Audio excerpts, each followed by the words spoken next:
Good evening, everybody. Apologies for the pause in that introduction. Welcome back to the Fantasy Wildcard Devy Show. My name is Jack. My co-host Phil is with me. How you doing, Phil? Yeah, very well, mate. Very well. Good to see you again. It's nice to be back together after recording separately last It time. I feel like I've is. not seen your face in ages. It certainly is. And it feels like forever since we have been recording full stop. Maybe it's that recording by yourself loneliness that doesn't quite itch the spot. But yeah, it's good to be back together. Absolutely. Absolutely. And it's a really cool show this evening. Obviously, last time we went our separate ways and sent each other a roster to fix and to expose, if you like, and really put our trust in the other person to make recommendations to help that team forward. But before that, I'd got a little bit excitable and thrown something out on X and asked the viewers, listeners, followers if any of them would be willing to send us their team, and we got a couple of excellent teams to have a look through this evening. Some really interesting league formats, some really interesting squads that we're going to really get our teeth into and go under the hood of tonight. Obviously, apologies to the guys who have sent us rosters that we never got around to them a fortnight ago. I've put the horse before the cart, so to speak, and it made more sense to rip apart some of our own teams first. And then, yeah, but really, really good to get into those tonight. But before we do, Jack, I just want to know, like, how did you what do you think? What do you think to the recommendations that I made for your lineup a couple of weeks back? Yeah, I really appreciated them. I think I could have predicted some of the approaches that you recommended for me, especially some of that running back advice. I think it's a team that clearly is lacking at the running back position. But I put my trust in your words, Phil. I've sent a few trade offers out. They've not been rejected yet, but they've also not been accepted. It's a little bit of a quieter league at this time in the season. We're still to have that depleted rookie drafts and the supplemental draft. So quiet for now. But as soon as those draft orders get confirmed, I'm sure people will start responding. Yeah, man. Well, like, you can't tell me that we don't practice what we preach, because I listened to you and took on board what you said, and straight away targeted the Tyreek Hill owner in our league to see if I could maybe pair him up with Tua. The offer I sent out originally was an offer packaging Travis Kelce as part of it, which was firmly rebuffed. I've had no luck on that front. People just don't want him, which I understand. You know, when you're playing in a Devy league, particularly if it's a league with newer players, sometimes they get absolutely enamored with younger prospects, forgetting that they've still got to try and win the Devy side of things as well. The Dynasty side of things as well. But the counter came back. I received a counter of just a straight up swap of Tyreek Hill for Saquon Barkley. And, I know your advice had been to ride out those running backs. But you do know I'm a big fan of, making sure I've got young running backs on first contracts where possible. And this seemed like a really good opportunity to get out of a guy who could fall off a cliff in terms of value quickly, as we've seen happen with running backs. And if I get, this team was already a playoff team, and if it gives me a 1 year push with Tyreek Hill to go from a playoff team to a playoff winner, then it absolutely seemed like a well worth it trade, a no-brainer, a smash accept. But for the other guy, like, I'll give him his dues. He's come into the league this year and picked up a team that was in desperate need of help, and for him, shifting his more lucrative older asset, who potentially has only got 1 year left, made sense to him as well. So, fair play to him for stepping up and getting a deal done.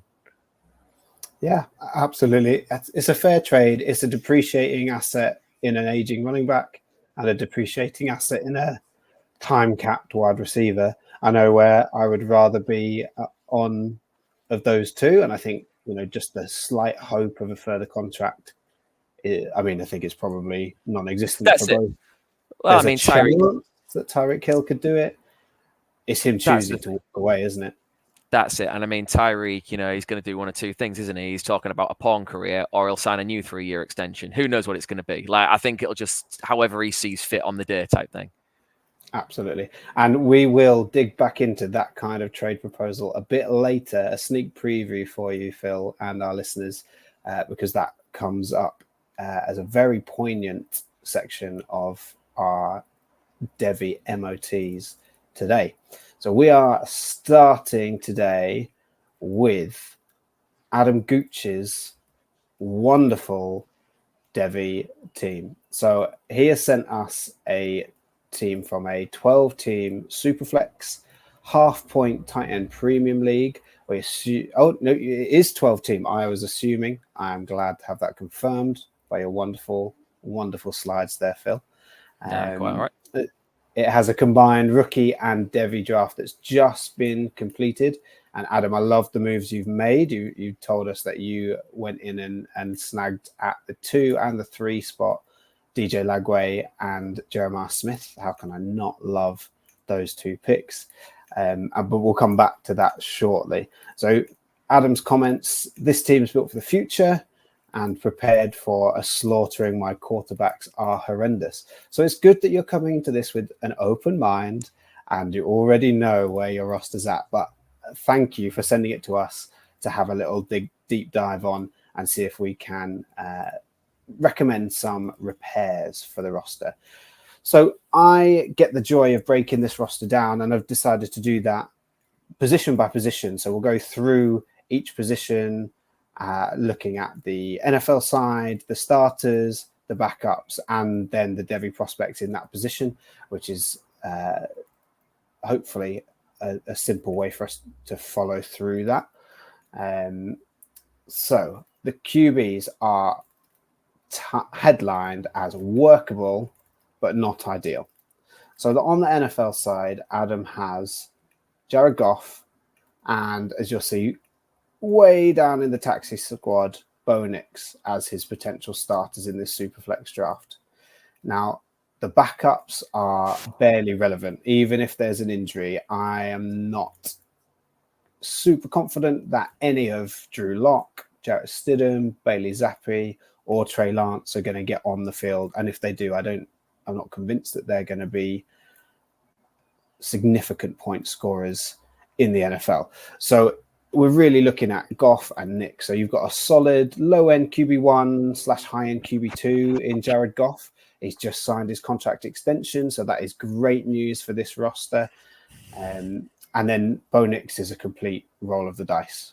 We don't really know what he's going to be like. Taken super high in the first round of the NFL draft, which is obviously great for his prospects as a successful NFL quarterback. We haven't seen many in the history of the NFL succeed who weren't first round quarterbacks, certainly in recent history.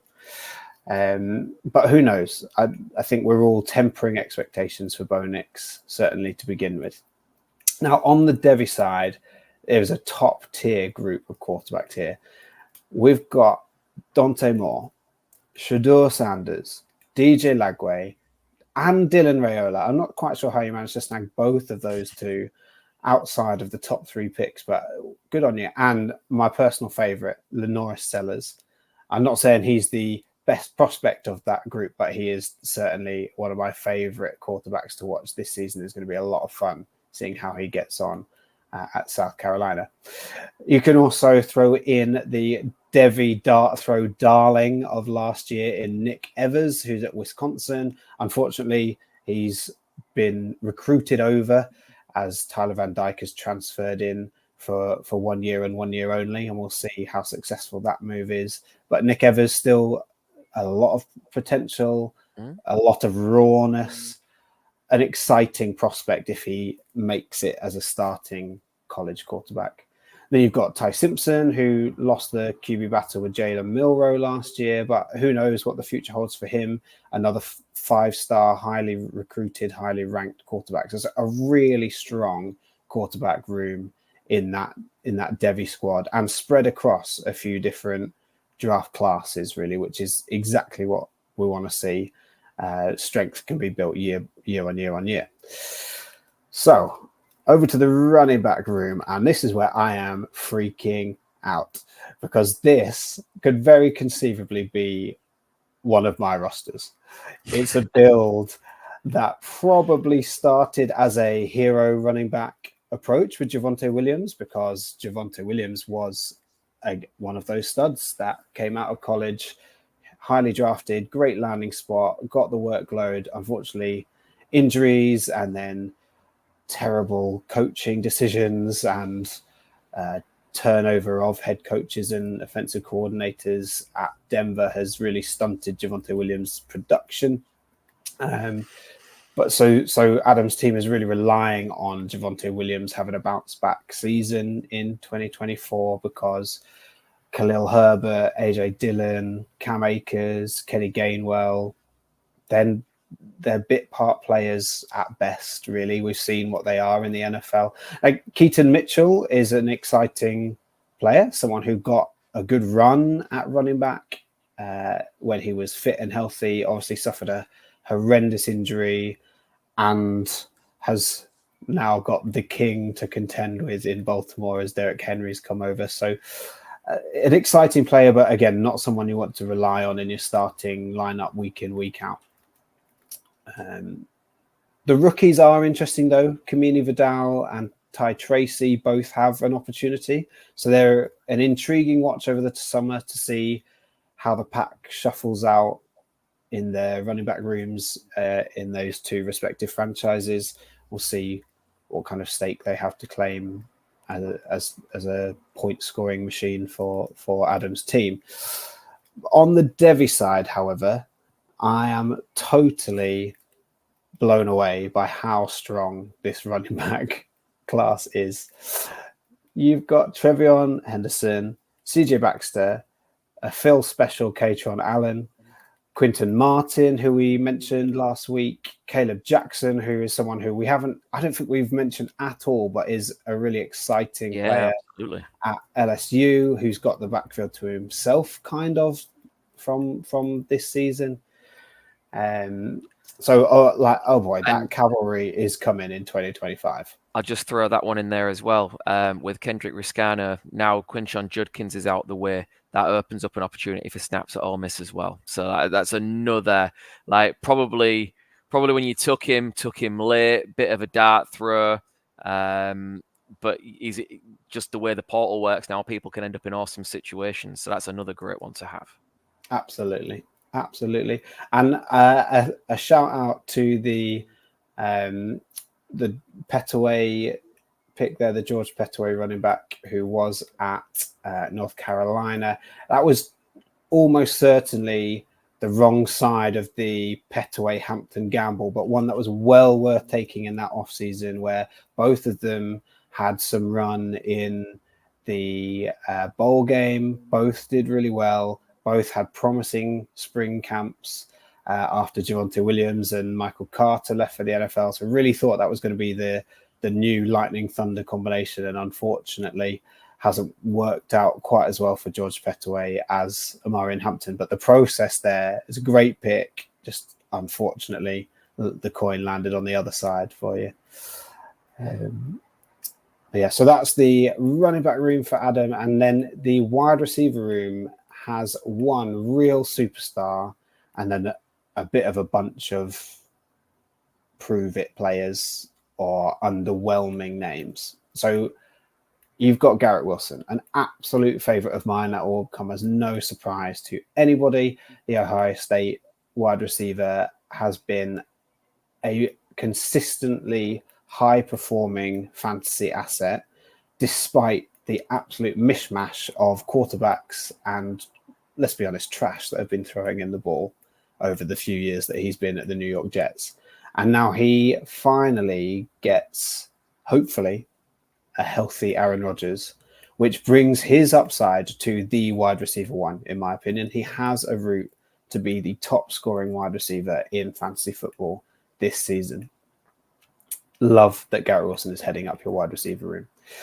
After that, you've got Jacoby Myers, who's playing at best third fiddle probably now after Devontae Adams and Brock Bowers being drafted to Las Vegas. Trey Palmer, he just got drafted over. Jalen McMillan has joined the Tampa Bay Buccaneers. So Trey Palmer flashed a bit over the last year or so, but has probably not done enough to cement himself as a starter in that Tampa Bay offense. And Tez Walker, we have question marks over his profile, whether he can make it as an NFL wide receiver. So it's a thin wide receiver room with one absolute blockbuster heading it up. On the Devy side, this is an absolute fire side of wide receivers. This collection of wide receivers is one that I would love to have on all of my Devy rosters. I'll take 10% of these wide receivers on each of my rosters and I'd be happy. So you've got 2025 help coming from Emeka Egbuka and Luther Burden. You've also probably got Barry Brown coming in 2025. We'd love to see him finish his college career strongly, and that would obviously boost his draft stock and profile towards the NFL. We've also got Kevin Concepcion, Micah Hudson, and the freshman phenom Jeremiah Smith. So you've replenished that wide receiver Devy room already with, as we say, Egbuka, Burden, and probably Barry Brown moving on to the NFL. Plus, you've got the question mark that is Brandon Inniss. I don't want to give up hope on him yet, but as we've mentioned a couple of times, that wide receiver zero theory, year one theory, is not giving him the biggest green light. But there is still hope there. He is a talented, highly recruited wide receiver. So I've just said I want this wide receiver room for my Devy squads. I just keep looking at the 2027 class and thinking, how many picks in the first round of this year's draft did he have? Like this is like, for some people that's the top five. You know, yeah. It wouldn't be unfeasible for those 5 2027 picks to be picks 1 to 5 in a C2C supplemental draft, say, this year. Absolutely. Like, depending on people's spice and flavor. And obviously we've mentioned other names in shows that we've done, but that top 5 is a top 5 of real quality. Like, it's beautiful. Beautiful. Brings a tear to your eye. It's excellent. And I think, like we mentioned, this is a combined Devy and rookie draft. So I think that probably helps get in these 5. I mean, still, those Smith, Lagway, Rayola, Hudson, that's my top 4. Probably in that order for a Devy draft. So to get all 4 of those, I know that Adam didn't have the number 1 pick. I think our very own Jord had number 1 pick. And rightly, there. Going to say rightly, based on everything we've said about the way drafts have gone, took the stud player that's now going to be a starting NFL quarterback. You can't knock Jord's process there at all. But what that does in a combined draft is it drops the value then further down the board to those people in the 102, 103, which are both picks that Adam said he had, and he's absolutely played a blinder. Yeah, you say we can't knock Jord, but this is a Devy show, so we can. Yeah, we're the Devy guys. We want to see him investing that really long-term strategy. Okay, we'll move on to the tight end room quickly. So. This tight end room is really set. You've got an established veteran in TJ Hawkinson, obviously a new quarterback coming in, but it's the same offensive scheme. It's the same head coach that made him an absolute superstar last season before his injury. You've also got the rookie darling Brock Bowers that we mentioned, and a solid tight end 2 in Chigga Okonkwo. So it's a good tight end room. You're set. You don't need to worry about drafting any Devy tight ends for quite a long time, which is good because it's a complete crapshoot drafting Devy tight ends for 99% of the time. There is that 1% Brock Bowers, but you've already got that tied up, Adam. Exactly. So why worry? On the Devy side, you've got Raplier and Lucky, who both have good size and good talent. Raplier has a clear path to field time this season, which is good. We want to see some production there, but that Penn State offense doesn't throw the ball that much. So we'll see how he gets on. He's someone that I have a lot of shares of because he's that late round dart throw. There's no wide receivers alike. There's no running backs here. Let's see if we can strike gold on a tight end. And then Lucky, there's less of an opportunity there, but probably better talent. He's obviously going to be behind Ben Yurosek, and who transferred in, and Oscar Delp, who is an exciting tight end prospect at Georgia. But also Lucky is recovering from an ankle injury, so it's probably not his season to shine. But I do like that name. I like the limited amount that we've seen from him, and we'll see what he can produce probably in 2025 rather than 2024.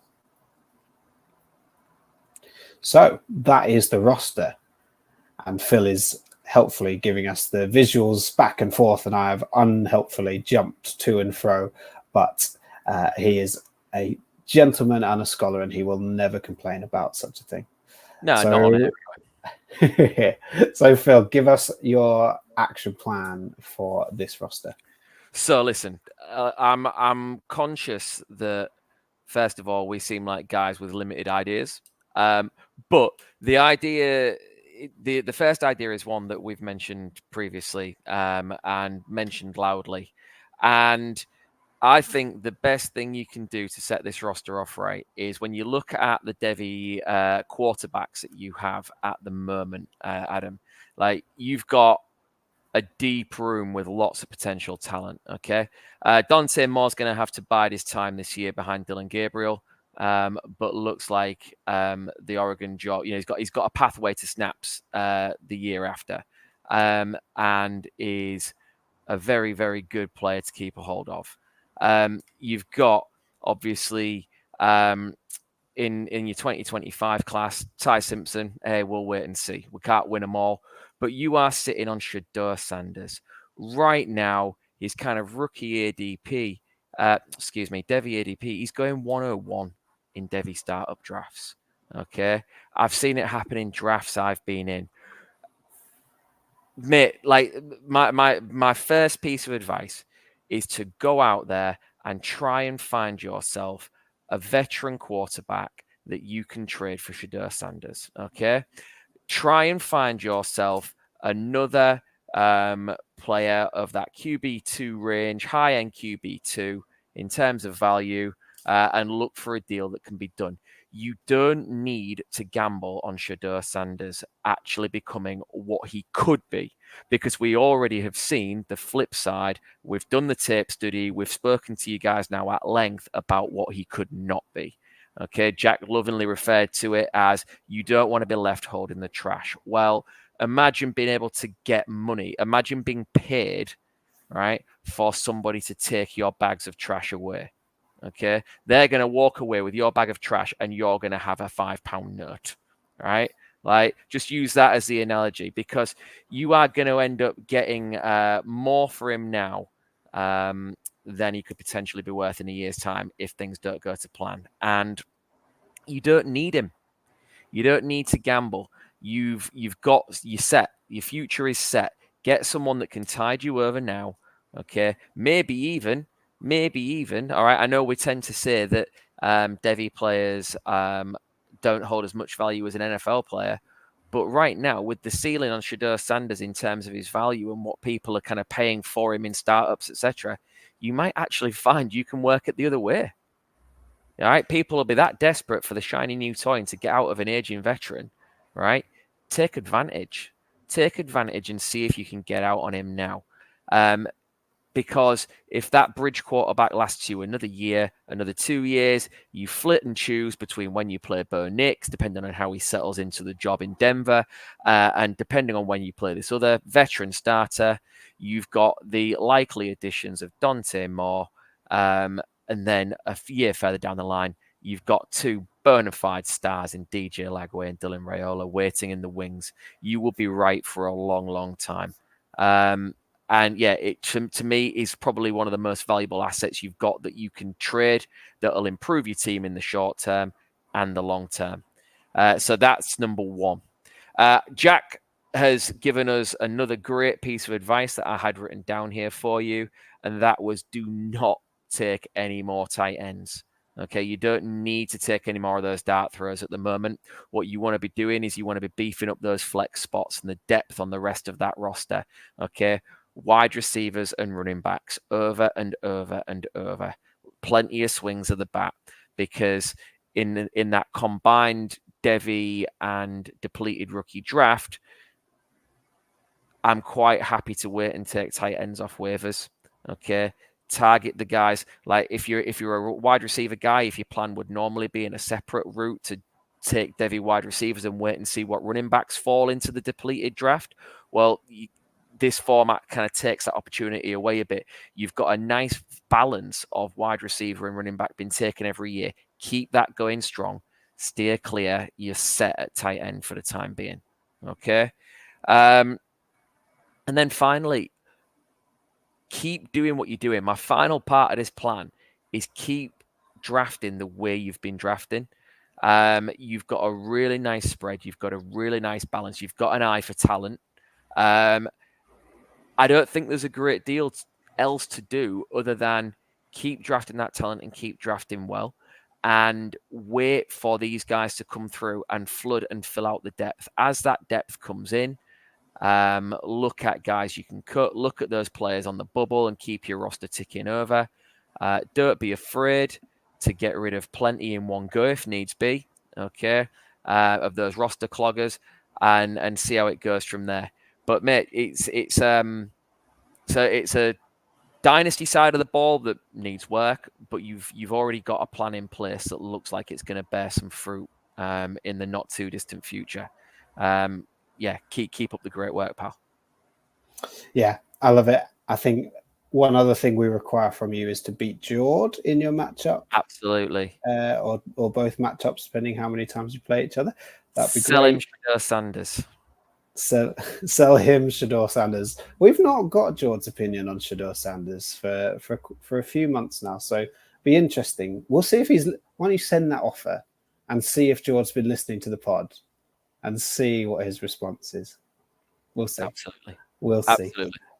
My only other tip for your roster, Adam, is that if you wanted to really tank it for the future, then you could really drench out your running back room on the NFL side. If you wanted to trade your running backs away because you know you've got those reinforcements coming, you have yourself the opportunity to obviously pick up a higher draft pick in the future, if that's the way that you like to play Dynasty Devy football. Absolutely. Well, Jack, like I think Adam's got plenty to be working with. I'd love to know how he gets on. But we've had another lineup sent in. Now, this one's interesting. Because it is a format that isn't overly familiar to you and I in terms of the scoring and the setup, but we'll have a little look at it now. Okay, so this is courtesy of MB Knoll 69. Okay, and to start off with, the reason I selected this one for us to get our teeth into, mate, is it's a 16-team league. Okay, so all of a sudden, talent gets spread a lot more thin. It is starting one QB, so we don't have to worry about trying to find our QB 30 and use them as a starting asset. Okay, so that does ease the pressure slightly. It's standard scoring. So again, it's going to be a real test of our mettle to offer advice when so many leagues now are half point or full point PPR. But what's quite nice about this, and I like this wrinkle, there is a big play bonus. So double points for anything over 50 yards. So if a guy took in a 51-yard touchdown, he gets it's 6-point touchdown league, so he gets the 12 points plus the double yardage. Okay, now that's big because obviously in standard scoring, we're not getting the point for the reception. So we need guys that are going to make up yards as well. It's a keepers league. Okay, so when I show the roster in a moment, year in, year out, you can choose to hold or basically drop any player on your roster. Now this is I struggle to get my head around this a little bit because effectively, you're going to have two separate drafts, a college draft / taxi squad draft for your Devy players and a separate NFL draft for any unclaimed players. Now, that might be that you can find rookies that have fallen through the cracks and would traditionally be in a rookie depleted draft. Or, again, one man's garbage is another man's treasure. So maybe you find an offcast from somebody else that you think, actually, this guy improves what I was dropping anyway, and so on, so to speak. So it's a really interesting format for us to look at, certainly different to what I play, and I fancy testing our metal with this one, mate. So MB69 said he would love our thoughts on where to go in 2024, first and foremost. He concedes he doesn't think he's a contender this year, but he just wants to position himself best for 2025 and beyond. And again, I love it when we've not got to break hearts. I love it when we've not got to, shatter illusions. And it's great that MB69 knows he's not on the cusp of the playoffs and on the cusp of bringing it all home. There is definitely work to do, and we're here to help you with that, mate. Okay, so the roster then. As it stands, what I also like is I like it when people reach out to us for an opinion, but they've already got a plan in place. You can see on this board here, Mr. MB69 has been thinking greatly about what he wants to do. And Jack, in a little bit, I'll turn it over to you to see if you agree, to see if you've got any conflicting thoughts and views that you can share. But right now, if we run through the roster, I'll run through it as a room, again, because that's how it's laid out here, as it looks. So quarterback, we'll start in one. We can sit on the other and wait and see what happens. I think that is a really, really solid room. You've got, his ceiling as QB1 in Dynasty is tested by Josh Allen, but you've got a long-term QB1 player, set and forget, in Patrick Mahomes. In a 16-team league, there's absolutely no reason to fool around with that and try and go for anything higher. He's gonna consistently put the ball in the air. He's gonna find Travis Kelce. He's gonna find Xavier Worthy, Hollywood Brown this year, guys that can stretch the field and score yards as well, because obviously that took a little bit of a dip this year in him playing more of a kind of dink and dunk to what you'd traditionally seen from him. But yeah, and then Drake May, incoming rookie with plenty of talent. I am sure he's in a great spot. You don't need to start him week in, week out this year, which is great because he might not be the starter in the early part of the season, depending on how summer camp goes. And, it may well be Jacoby Brissett. But long term, I think you've got a good, solid starting asset there that you can play in a pinch later in the season. Running backs then, okay? We have got 4 running backs on this roster, headlined by Saquon Barkley. The one guy on there who I think will not rely or will not need to rely on PPR points in this system. He can break you a play from anywhere.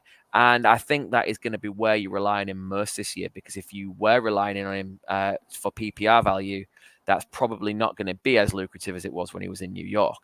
Where he was effectively their offense last year.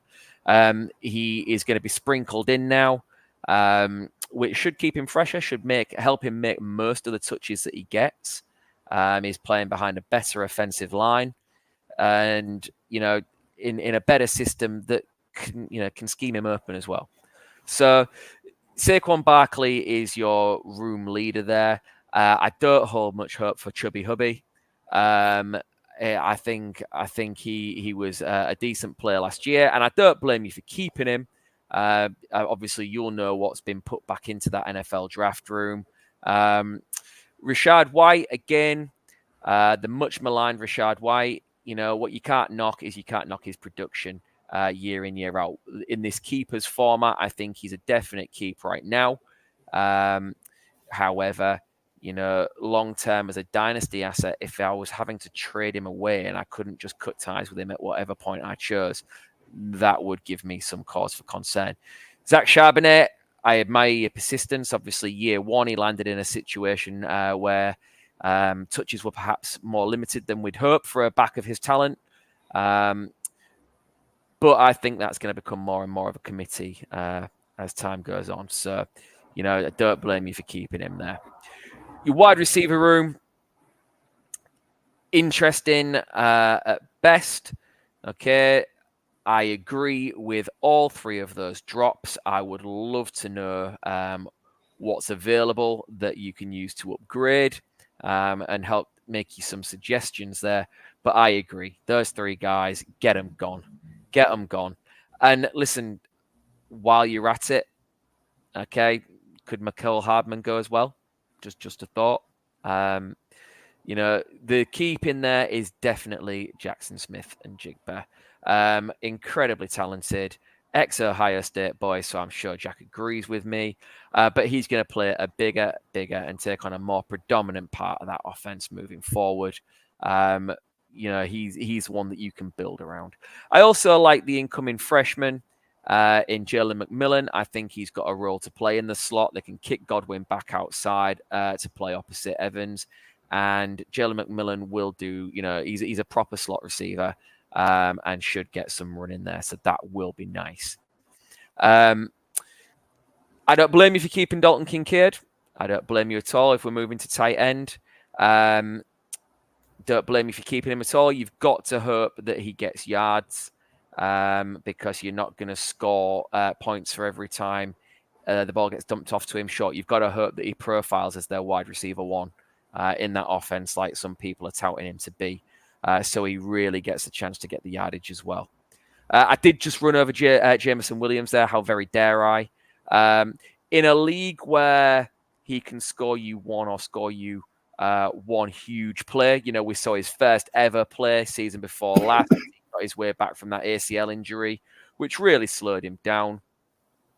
We saw him take his one reception for 40 plus yards for the score. In this scoring, he's absolutely worth keeping him around. I would never know week to week when to start him and when to sit him, but he is absolutely worth the gamble when players of 50 plus yards are worth double bubble because he can take one to the house from anywhere.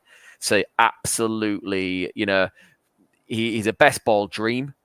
But in this format as well, he is absolutely well worth keeping hold of. You've just got that headache of what weeks do you play him and what weeks do you not, because he could just as easily score you a big goose egg. Moving on, I don't want to talk place kickers. I don't want to talk defenses because to me, I hate them in fantasy. Your league has them, fair play to them. Kickers for Dynasty is just about as useless as a chocolate fire guard. Moving into your taxi squad, 5-man college squad, 2 open spots because you've brought in Drake May and Jalen McMillan this year, which is nice. I love the wide receivers you have in there. I don't know whether you're allowed to cut ties with your Devy running backs, but if you don't have to keep them all the way through, I would be tempted, and I'm sure Jord will talk to you shortly about the talent that's available on the board in the running back room.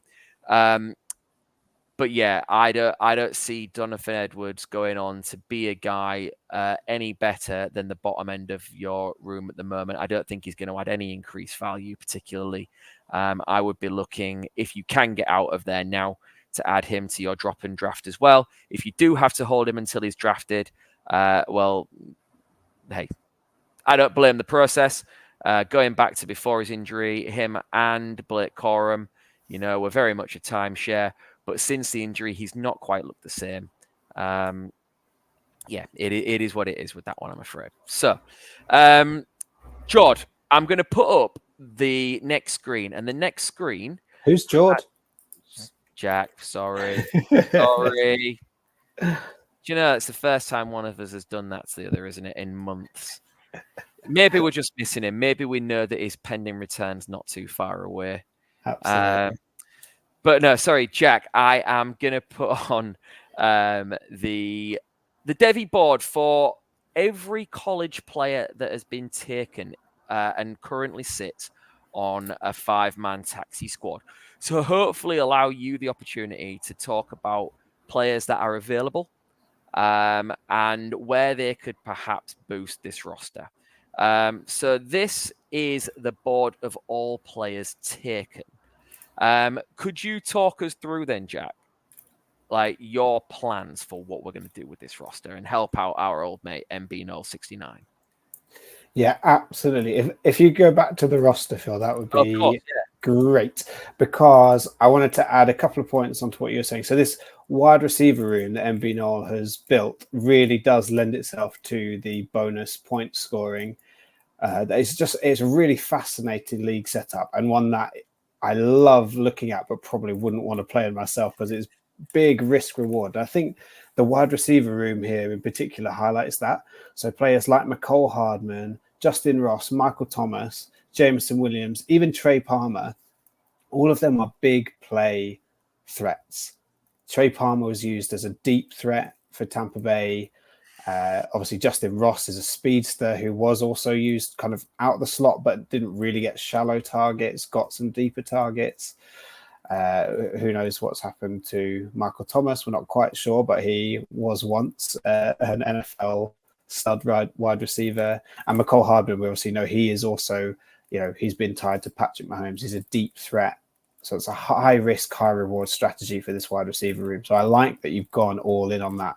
But I think it does, the number of drops that you're doing in that wide receiver room shows that maybe it hasn't quite worked out. And as you've noted, like, it's not a team that's going to contend this year, bar some miracles going on.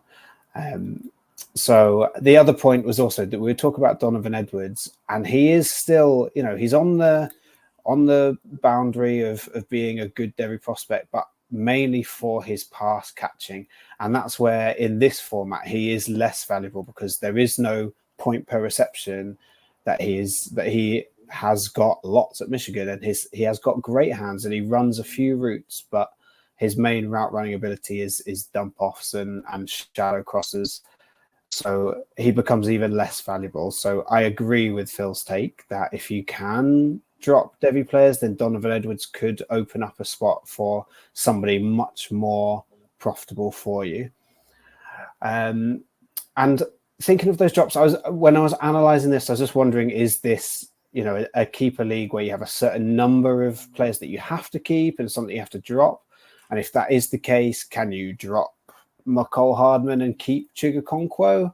Because I think McCole Hardman is pretty much an unusable asset right now. So he had 77 yards in one game. But do you know when that game was, Phil?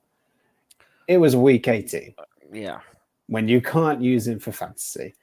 Apart from that, he didn't top 13 yards in a single game for the rest of the season. So he did nothing for your team, and he isn't someone that you can trust if you're setting a lineup. Whereas Chigakonkwo, the tight end position is a little bit of a crapshoot, as we've mentioned, but he started to show some chemistry with Will Levis. He is super speedy for a tight end, and he will get more single coverage looks now that Hopkins and Calvin Ridley are on the outside. So there is the opportunity for some big splash plays there with Chigakonkwo, certainly more, in my opinion, than McCole Hardman is going to give you, even if he's re-signing in Kansas City. I think Xavier Worthy's going to immediately leapfrog Hardman on the roster depth chart. So yeah, if that is part of a strategy, if you have to keep a certain number of players, can you switch those now, or is it too late? It's not the end of the world if it's too late. You have mentioned, MB Knoll has mentioned that he's thinking of flipping Saquon to a contender in exchange for an early college draft pick that will position him well for the future. Now, I definitely agree to selling Saquon. Phil has mentioned it a bit as we analysed Adam's roster. But instead of flipping him for a pure college asset or draft pick, can you target a younger back and pick up some Devy capital too? So my thinking here is someone like Jonathan Brooks plus, especially in season, while Brooks is rehabbing and Saquon is putting up points. So week 1, week 2, week 3, we're going to see Saquon. We're going to see the new look Eagles offense with him being as the feature back, whatever the feature back means in modern NFL. He's their number one running back. Can you look to effectively trade back grab someone who's a lot younger, refresh your running back room, and add some Devy capital as well. And that, you know, that could be a Devy pick swap, because it's only 5 taxi squad spaces. So rather than picking up too many picks than you can use, can you just jump up a few spaces and jump down in age in your running back room? You know, how about completely gutting your running back room and shipping off Rachaad White too? He was the wide receiver 4 in 2023, and he is surprisingly holding a traditional workhorse role in the NFL, or certainly he did last season in Tampa Bay, which becomes even more valuable in a 16-team league where starting running backs and running backs that, yes, we're looking for big playability, but we're also looking for consistent points.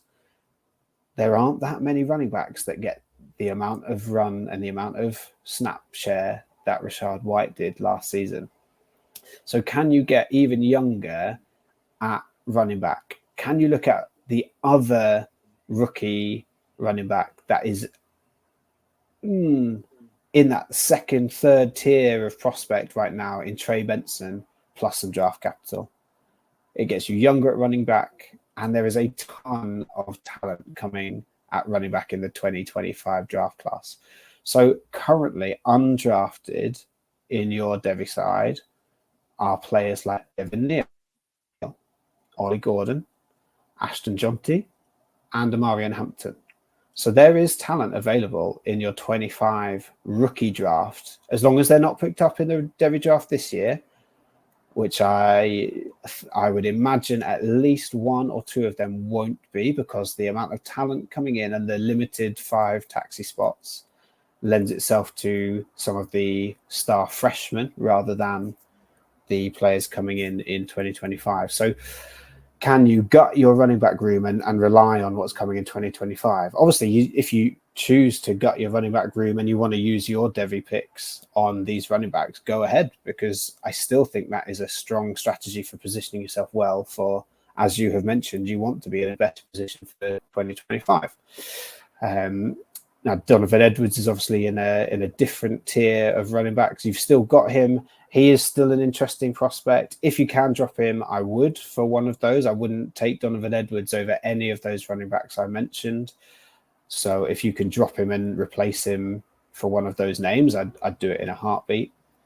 And so my final recommendation, and this is probably the biggest one and most helpful, because it's the real Devy aspect of it. So as Phil's put up, these are the players that have been drafted. There's a lot of players available. You look at those tight ends, just a side note, both of those tight ends are really wide receivers. So there are effectively no true tight ends that have been taken in this draft, which is what we want to see, really. That's what we preach. So Aronde Gadsden and Deuce Robinson are both athletes at the tight end position that run a lot of wide receiver. In fact, they're both, if you take a look, they're both in both lists, are in the wide receiver setup as well. So people are already acknowledging that, aren't they? They're taking the fan-tracked eligibility rules where they have dual eligibility at the moment. So I like that. So here we go. So there are 2 options that I would take, that I would give you here. So either target your top end draft capital in the upcoming Devy draft. So with only 2 spots available on your taxi squad, do you have draft capital to burn? I don't know how many draft picks you have, how many rounds you do in that Devy draft, but can you package them up to probably going to have to go to the 101, or if you're lucky, the 102, to get my favorite Jeremiah Smith? And then you've got an elite 2027 wide receiver joining 2 stud wide receivers already on your squad in Ted McMillan and Zachariah Branch. Thank you. I knew it was one of the 2 top ends in that class. So that's one strategy. Go up, like strip your Devy picks so that you can get the high end players, or go the reverse, because there are still available, obviously, the freshman wide receivers, Jeremiah Smith, Micah Hudson, Williams, TJ Moore, all the players that we've talked about and more. Lots of exciting 2027 wide receivers.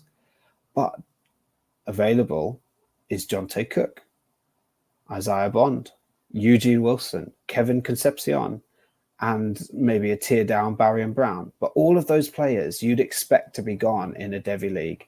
And there is 1, 2, 3, 4, 5 top tier wide receivers available.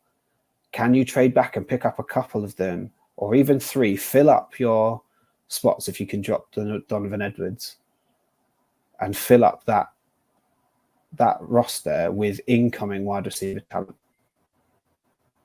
Now, if you can't take that first option and get Jeremiah Smith and trade up, can you look to trade back? Here's my blockbuster trade proposal for you, MB Null 69.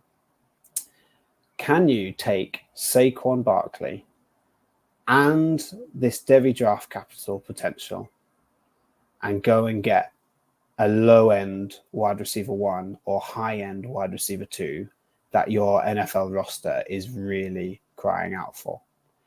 Can you take Saquon Barkley and a pick swap, so you trade down in your Devy draft, giving up a higher pick, to go and get Michael Pittman or Jalen Waddle or T. Higgins?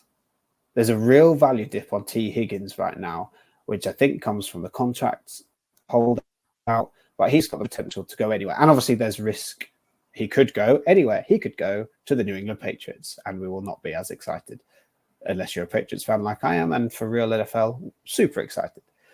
But he could go and sign somewhere and be the wide receiver 1 for that team instead of playing second fiddle to Jamar Chase. So I love all 3 of those receivers as an option. And we've already seen that Phil has been able to do a straight up trade, Saquon Barkley for Tyreek Hill. Now, I think most people, even with the contract situation, will have Tyreek Hill valued higher than Michael Pittman, Jalen Waddle, and T. Higgins.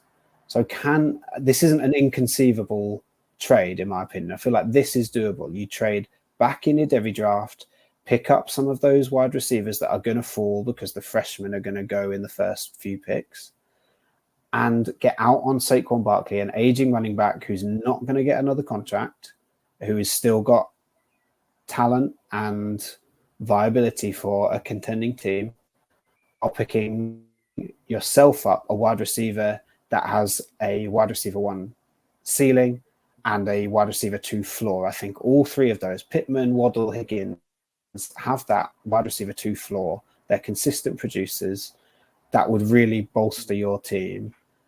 And I think all 3 of them have, well, especially Jalen Waddle, in the extra bonus point settings that this league has, will be obviously hit and miss. But with Tua, he absolutely guns it here, there, and everywhere. So if you can put that together, that's my number 1 option. But then again, copy Phil, do a straight up trade, Saquon Barkley for Tyreek Hill. There's an option there. You test the waters there, and see what you can get. No, I think that's really, really good advice, and plenty for MBNL to think about. And like I say, what I love is the fact that he already had an idea of what he'd like to do, but sought a second opinion and gave us the opportunity to put his team under the microscope and let us break it down. So there you have it. 2 looks at 2 very different teams, 2 very different league setups. Plenty of advice, plenty of names discussed, and potential ways of. I don't even think these teams need fixing. They need a boost. They need turbocharging. That's what we're doing here. We're fitting turbochargers to these teams to really help them take off as we move forward. Jack, listen, it's been an absolute blast to be back together. It's been far too long. I thoroughly enjoyed putting some stuff together in your absence. I hope your holiday was great. I should have said that at the start. And then obviously, recording separately last time was a really unique experience, but there's not like sitting and talking ball, is there, mate? nothing like it. Is there anything else you wanna mention before we head on out?